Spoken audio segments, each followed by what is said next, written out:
Shanks का evil भाई Shamrock कितना स्ट्रॉन्ग है, क्या वो वाकई में शैंक्स के बराबर है? और मंकी डी ड्रैगन क्या वो सच में एल्बफ आएगा? ये है वन पीस चैप्टर 1137 के एनालिसिस, जहां पर हम चैप्टर से जुड़े हर एक थ्रेड और हर एक थ्योरीज के बारे में बात करेंगे। इसके अलावा ट्रांसलेशन में हुई कुछ बड़ी गलतियों को भी देखेंगे। स्टार्ट करते हैं शैमरॉक से। अगर डिजाइन और ओरा के बारे में बात करें तो काफी प्रिंस वाली वाइब आ रही है, और आई थिंक ओरा का ये पहला ऐसा कैरेक्टर होगा जिसका सिलुएट इतना परफेक्ट है, वरना हमने काइडो और लोकी के सिलुएट भी देखे हैं। इसी के साथ अनऑफिशियल ट्रांसलेशन में कहा गया था कि शैमरॉक होली नाइट्स का लीडर है, लेकिन जब ऑफिशियल ट्रांसलेशन सामने आए तब हमें पता पड़ा कि वो होली नाइट्स का कमांडर है, ना कि लीडर। और उसने कोई गार्लिंग की जगह नहीं ली है। गार्लिंग होली नाइट्स का सुप्रीम कमांडर था। आई थिंक वो है 5 एल्डर बनने की बात भी। लेकिन जब बाप बेटे की बात हो ही रही है तो अब बात करते हैं पूरी फैमिली के बारे में। सॉरी, वन पीस की सबसे स्ट्रॉन्गेस्ट फैमिली के बारे में, जहां पर बाप एक 5 एल्डर है, एक बेटा होली नाइट्स का कमांडर और एक बेटा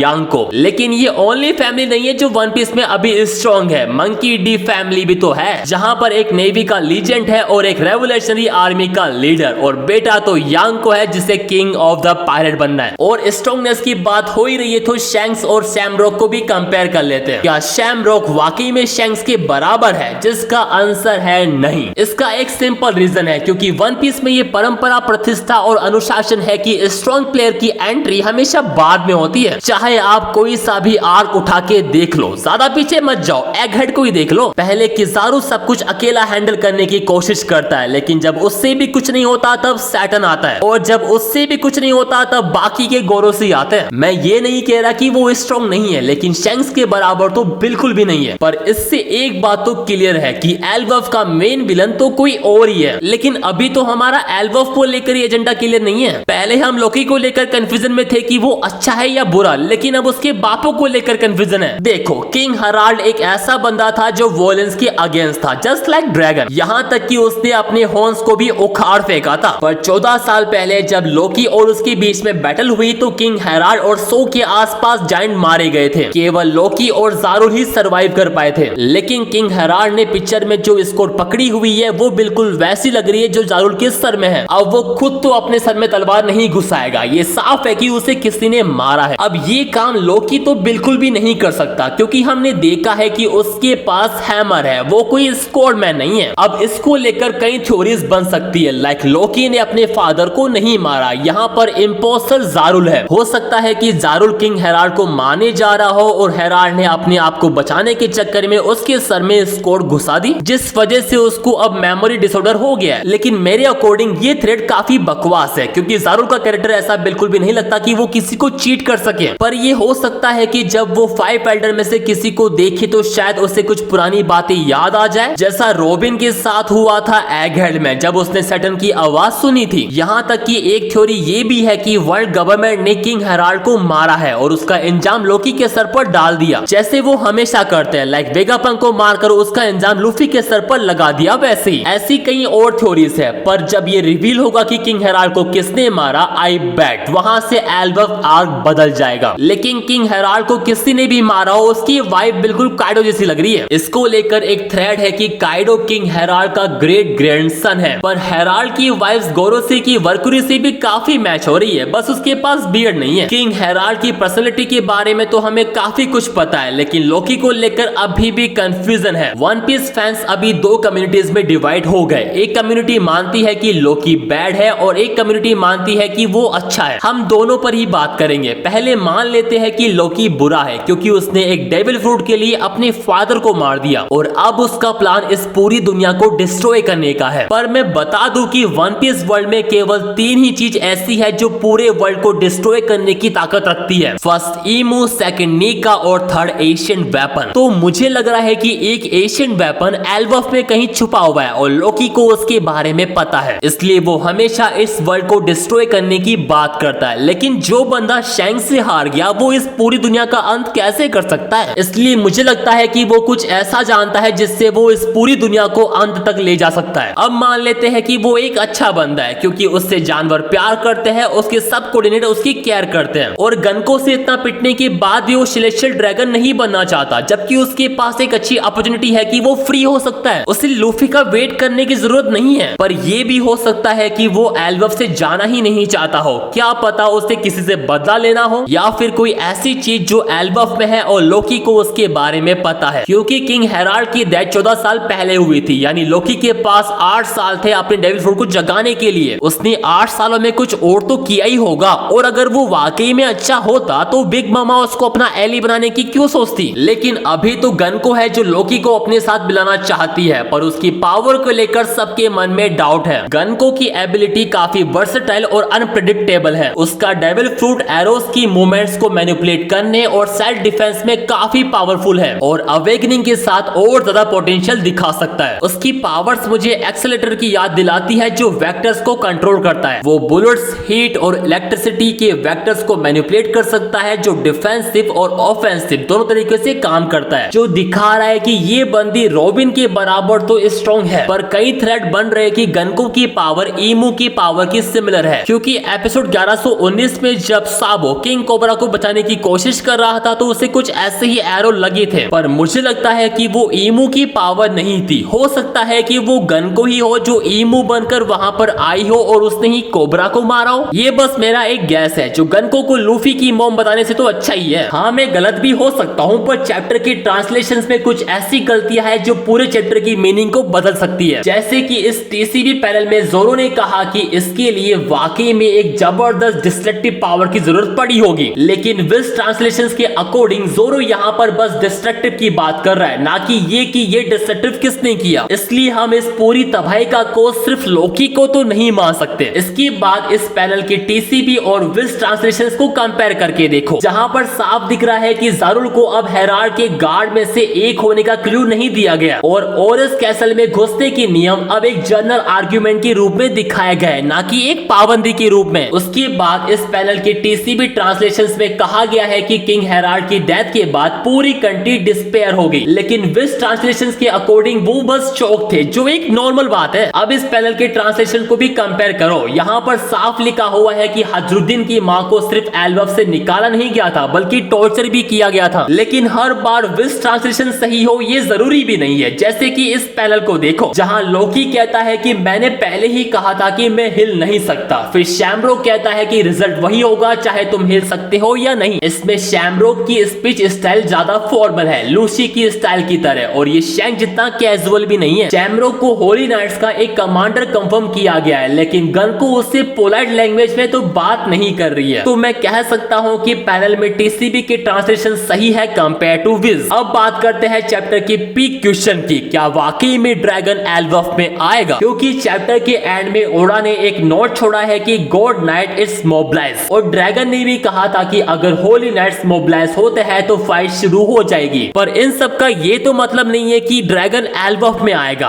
और वो एल्बफ में क्यों ही आएगा। चलो एक बार मान लेते हैं कि होली नाइट्स एल्बफ में मोबिलाइज होते हैं, तो ड्रैगन इस बात का फायदा उठाएगा, ना कि वो एल्बफ में जाएगा। हम सबको पता है कि होली नाइट सेलेस्टियल ड्रैगन को प्रोटेक्ट करते हैं, इसलिए ड्रैगन मेरी जुआ जाएगा, ना कि एल्बफ। वेल, आज के लिए बस इतना ही। आई होप आपको वीडियो अच्छी लगी हो तो सब्सक्राइब करे बिना मत जाना।